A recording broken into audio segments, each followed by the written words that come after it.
স্কুলের কাজ শেষ করে আমি চলে গিয়েছিলাম আমার বাড়ি। হাই, আমার নাম Aditi. Welcome to my challenge. অনেক দিন থেকেই মা বলছিল বাড়ি যেতে, কিন্তু সময়ের অভাবে যাওয়া হচ্ছিল না। তাই শুক্রবার দিন খুব তাড়াতাড়ি স্কুলের কাজ শেষ করে আমি চলে গেছিলাম বাড়িতে। আবার সেই মেঠো রাস্তা দিয়ে যেতে, গাছপালা দেখতে দেখতে যেতে, একই রাস্তা দিয়ে যেতে আমার খুব ভালো লাগছিলো, যে রাস্তাটা আমি বিয়ের পর ছেড়ে এসেছিলাম। অবভিয়াসলি আমার বাড়ি না, যেতে মজা তো লাগবেই।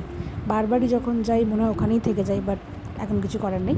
এনিওয়ে, বাড়ি গিয়ে আমি দেখলাম যে আমাদের বাড়িতে নতুন মেম্বার এসেছে এবং তার থাকার জায়গাটিও আগের থেকে বেশ বড় করা হয়েছে।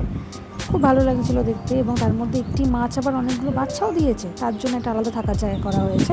যাই হোক, সব মিলিয়ে একটা বেশ দারুণ ব্যাপার। কী সুন্দর না জায়গাটা? আমার তো খুব ভালো লাগছিলো দেখতে বারবার। মায়ের সাথে গল্প করে আমি চলে গেছিলাম ছাদে গিয়ে একটু মন ভরে গাছপালাগুলো দেখছিলাম, চারিদিকটা ঘুরছিলাম। বরাবরই আমার ছাদটা খুব পছন্দের, তাই বারবারই আমি ওখানে চলে যাই গেলে, স্বাভাবিক যেটা খুবই। এবং তারপর আমি ওখানে সূর্যাস্তটা একটু উপভোগ করছিলাম। আস্তে আস্তে সন্ধে গড়িয়ে রাত যখন নেমে এলো, তখন দেখলাম অতনু আর তন্নি তাদের অফিসের কাজ শেষ করে বাড়ি চলে এসেছে। পরের দিনটা ছিল শনি রবি, আমরা একটু মজা করব তাই। যাই হোক, ভালো লাগলে ভিডিওটা লাইক করে দিও, চ্যানেলটি সাবস্ক্রাইব করো। বাই।